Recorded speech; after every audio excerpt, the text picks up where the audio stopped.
This is not a drill. California is flooding again. But this time something snapped. Rain didn't just fall, it overpowered the land. One of America's most iconic roads is gone. Highway 1 has collapsed like it was never meant to exist.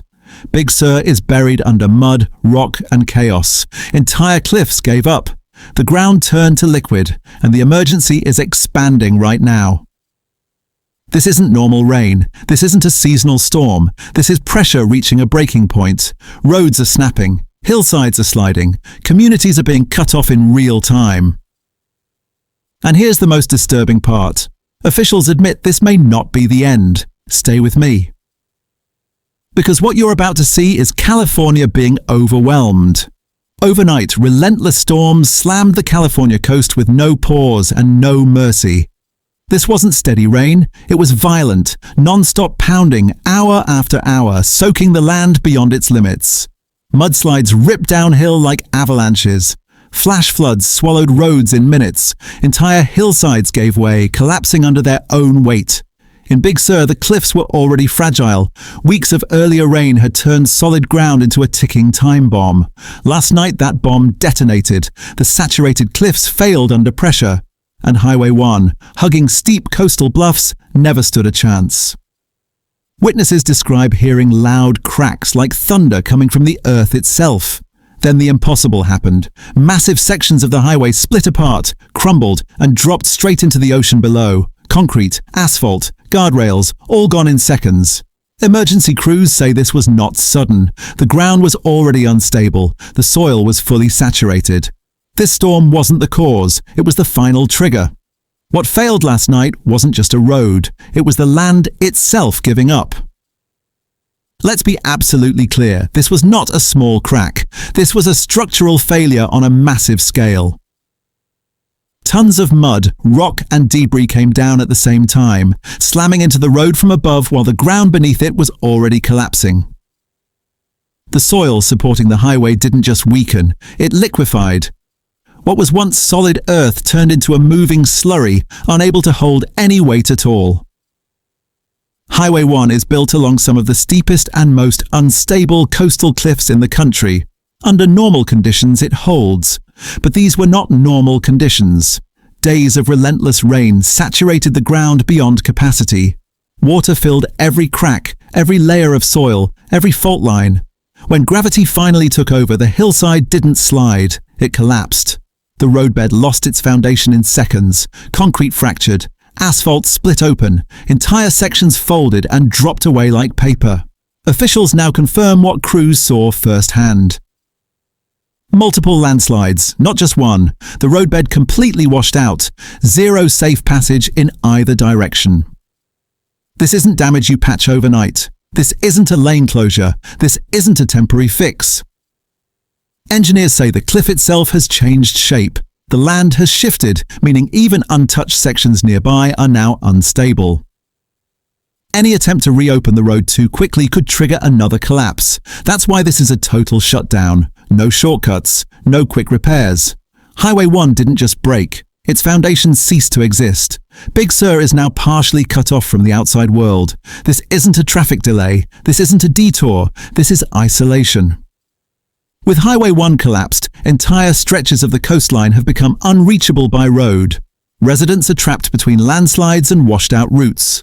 Some woke up to find no safe way in or out, just broken pavement, falling cliffs, and floodwater where roads used to be. Tourists were rushed out as conditions deteriorated, hotels evacuated, campgrounds cleared. Authorities moved fast, knowing that once the slope starts sliding, there's no warning before the next one hits. Emergency access is now severely limited. Ambulances can't reach certain areas. Fire crews are blocked. Utility repairs are delayed, so officials turn to the air. Helicopters are now the lifeline. They're being used for medical evacuations, pulling people out who can't wait for roads to reopen supply drops, delivering food, water and medication to isolated residents, damage assessments, surveying collapsed cliffs and unstable ground from above. From the air, the scale of destruction is even clearer. Entire hillsides have shifted. Fresh cracks run across slopes that are still moving. What looks solid one moment can give way the next. Local officials have issued urgent emergency warnings. Stay off the roads. Do not attempt to drive through debris. Do not assume a path is safe just because it was open yesterday. Because in Big Sur right now, nothing is stable. The ground is saturated, the cliffs are compromised, and secondary landslides can happen without rain, without noise, without warning. Authorities stress that even people outside the immediate collapse zones are at risk. Vibrations, aftersliding, and continued soil movement mean danger extends far beyond the visible damage. This area is not just damaged, it's volatile. Until engineers confirm the land has stopped moving, Big Sur remains a place where one wrong step, one wrong drive, one wrong assumption could turn deadly. Right now, Big Sur isn't just cut off, it's holding its breath. This isn't just Big Sur, this is statewide. Across California, the flood emergency is spreading fast, and officials say the worst danger may still be ahead. Rivers are rising toward critical levels, pushing against levees already under stress. Streams that were harmless days ago are now overflowing, spilling into neighborhoods with no warning. Streets have turned into canals, cars are stalled, abandoned, swallowed by moving water. Homes are taking damage, some from flooding, others from shifting ground beneath their foundations. Mud is pouring into living rooms, retaining walls are failing. Backyards are collapsing into ravines that didn't exist before. Power outages are spreading as substations flood and lines come down. Thousands are waking up in the dark, cut off from updates, unable to charge phones, unable to call for help. Emergency crews are stretched thin, racing from one crisis to the next. As new rain systems line up offshore, emergency declarations are expanding. Counties that weren't under warning yesterday are now bracing for evacuation orders. Shelters are being prepared, sandbags are running low, and officials are issuing a blunt, unsettling warning. The ground cannot absorb any more water. That single sentence explains everything.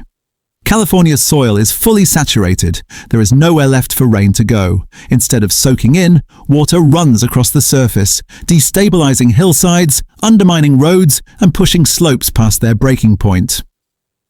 That means the danger is no longer limited to rivers and low-lying areas. It means more landslides are possible. More roads could fail, more communities could be cut off without notice. What collapsed in Big Sur wasn't a freak accident. It was a preview of what happens when saturated land meets gravity. Officials warn that even areas not currently flooding are at risk. A hillside that looks quiet can suddenly move. A road that looks intact can fail underneath passing vehicles. These collapses don't announce themselves, they happen instantly.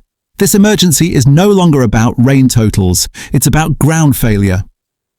And until the storms stop and the land stabilizes, California remains in a fragile state, where one more downpour, one more saturated slope could trigger the next collapse anywhere. This storm wasn't just heavy, it was persistent, and that's what made it dangerous. It didn't hit and move on, it stayed. Hour after hour of non-stop rain fell on land that was already soaked from earlier systems. The soil never had a chance to drain, dry, or stabilize. Instead, every new wave of rain pushed conditions closer to failure. Meteorologists explain it simply. Once the ground is saturated, gravity takes control. Water fills the spaces between soil and rock, destroying the friction that holds hillsides in place. On steep terrain, that loss of friction is catastrophic. Slopes that have held for decades suddenly become unstable in minutes. Across California, this combination is especially dangerous. Persistent rainfall, fully saturated soil, and extreme elevation changes packed tightly together. But nowhere is the risk higher than along the coast. California's coastal cliffs are already fractured by erosion, seismic stress, and constant wave action. They're steep, layered, and fragile.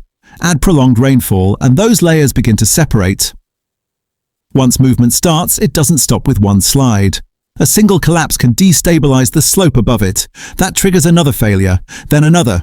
What begins as a crack turns into a chain reaction of collapsing earth. This is why landslides often continue after the rain ends. The damage doesn't announce itself with thunder or sirens. It happens silently until the ground suddenly gives way. Officials warn that in conditions like these, even areas that look solid can fail without warning. Roads, cliffs, and hillsides may already be moving by inches, unseen, unnoticed until they suddenly move by feet. That's what makes this storm different. It didn't just bring rain, it pushed the land past its limit. And once California's cliffs begin to move, they don't pause, they don't reset, they keep going. Highway 1 isn't just scenic, it's critical infrastructure, and its collapse sends shockwaves far beyond Big Sur. This road is the backbone of the central California coast. It connects small communities, supplies local businesses, and fuels one of the state's most valuable tourism corridors. When Highway 1 goes down, everything stops. Tourism is the first casualty. Hotels sit empty, restaurants lose customers overnight. Tour operators cancel bookings indefinitely. For many businesses in Big Sur, tourism isn't optional, it's survival. With access cut off, revenue drops to zero while expenses continue to pile up.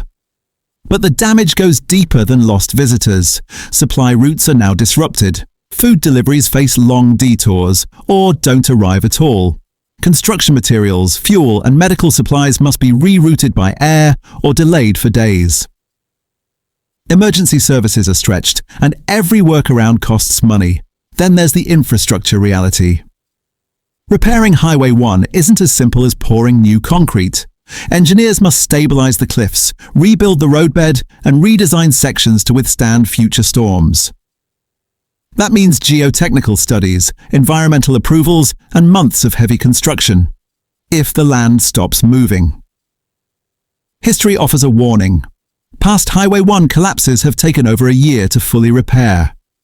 And those failures were smaller than what we're seeing now. Officials admit this collapse is more complex, more unstable, and more dangerous. That means longer closures, higher repair costs, extended economic pain. Every day the road remains closed, the financial toll grows. This isn't just a damaged highway, it's a broken economic artery. And until Highway 1 is restored, Big Sur and the surrounding coast remain cut off, not just physically, but economically, from the rest of California. State officials across California are delivering a clear, urgent message, and it's not optional. Avoid coastal travel, obey evacuation orders, monitor emergency alerts constantly. These warnings aren't routine. They're being issued because conditions on the ground are actively unstable. Authorities stress that the most dangerous phase of a landslide event often comes after the rain slows or stops. That's when people make a deadly mistake, assuming the threat has passed. It hasn't. Officials warn of secondary slides which can occur hours or even days later. Once the ground is saturated, it continues to shift under its own weight. Water trapped deep in the soil keeps weakening slopes long after skies clear. Translation? The land is still moving, even when you can't see it. Engineers monitoring damaged areas report fresh cracks, forming in hillsides that haven't yet collapsed. Roads that appear intact may be hollowed out underneath. One vibration, one vehicle, one afterslide can trigger another failure. That's why authorities are telling residents, do not return just because the rain ends. Do not drive around barricades. Do not rely on memory of roads you've used for years. Emergency alerts are being updated frequently because conditions are changing by the hour. Areas considered safe in the morning may be under evacuation orders by nightfall. Officials also warn against coastal sightseeing, a common instinct after storms. Cliff edges are unstable. Trails are unsafe. Even stopping along the roadside can put lives at risk if a slope above suddenly gives way. Search and rescue teams emphasize that entering closed zones doesn't just endanger the person, it puts responders at risk when conditions are already extreme. The message from state leaders is blunt. Patience saves lives. This emergency isn't defined by rainfall totals anymore. It's defined by ground failure, and ground failure doesn't follow a schedule. Even after storms move out, California's hillsides, cliffs, and roadways remain under stress. The danger lingers quietly until it doesn't. So when officials say stay away, they mean it. When they say evacuate, it's because time is running out. And when they warn that the danger doesn't end with the rain, they're speaking from experience. Because in disasters like this, the most dangerous moment is often when people think it's over. This keeps happening, and that's the warning. Roads are collapsing, towns are flooding, emergency declarations are stacking up, one after another. What happened in Big Sur isn't an isolated disaster. It's part of a pattern that's becoming harder to ignore. Scientists and engineers have been warning for years. As storms grow more extreme, infrastructure built for the past is failing in the present. Highways designed for predictable weather are now facing relentless rain, sudden deluges, and saturated ground they were never meant to handle. Drainage systems are overwhelmed. Hillsides destabilize faster than inspections can keep up. Roads fail not from age, but from conditions they were never designed to survive. Across California, the same vulnerabilities exist: steep terrain, aging infrastructure, communities built in narrow corridors with few exit routes. When one road collapses, entire regions are cut off. When one hillside fails, it destabilizes the next. The impacts don't stay local, they ripple outward, affecting supply chains, emergency response, and entire regional economies. Experts say this is the cost of compounding extremes. One storm weakens the land. The next storm pushes it closer to failure. Then one final system delivers the collapse. That's exactly what we just witnessed. And here's the uncomfortable truth officials are quietly acknowledging. What failed in Big Sur today could fail somewhere else tomorrow. Another coastal highway, another mountain pass, another community depending on a single road in and out. This isn't about fear, it's about reality catching up. Disasters like this aren't happening because of one bad storm. They're happening because stress is building faster than infrastructure can adapt. Big Sur is today's headline, but unless conditions change, it won't be the last. The question is no longer if another collapse will happen, it's where. Right now, the situation remains fluid and dangerous. Forecasts indicate that additional rain bands are still possible, and even moderate rainfall could worsen conditions. The flood risk hasn't disappeared. It's lingering, especially in low-lying areas and along steep slopes where water has nowhere left to go. Officials warn that hillsides will remain unstable for days, not hours. Saturated soil continues to shift long after storms pass, meaning landslides and collapses can still happen without warning. This is why access remains restricted across large sections of the coast. Engineers and geologists are standing by, but inspections can only begin once conditions are safe. Before any repair work starts, teams must determine whether the cliffs have stopped moving, or if more failures are still coming. Until that assessment is complete, Highway 1 will remain closed indefinitely. There is no reopening timeline, no fast-track solution. Stabilizing the land comes first. Rebuilding comes later. For Big Sur, this marks the start of a long recovery. Clearing debris, restoring access, and supporting isolated residents will take time, coordination, and resources. The immediate emergency may slow, but the aftermath is just beginning. And for now, patience and caution remain the only safe path forward. This isn't panic, it's reality. Nature just delivered a reminder that no matter how advanced our cities, roads, and systems become, California is not in control. The land decides, the weather decides, and when pressure builds long enough, something gives. What happened in Big Sur wasn't random. It was a warning written in broken asphalt, collapsed cliffs, and flooded communities. And that warning applies far beyond one stretch of coast. If you live in a flood-prone or landslide risk area, this is your moment to stay sharp. Stay alert to changing conditions, stay informed through official alerts, and never ignore warnings because it's never happened before. That assumption has already failed. Conditions can change in minutes. A road that looks safe can disappear. A hillside that seems solid can move without a sound. Survival in moments like this comes down to awareness and respect for the risk.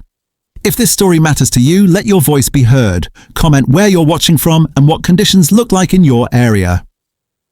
Like this video to help push real-time updates to more people who need them. Subscribe because this situation is still unfolding, and what comes next could affect millions. This isn't the end of the story. It's the moment to pay attention, stay informed, stay cautious, and most importantly, stay safe.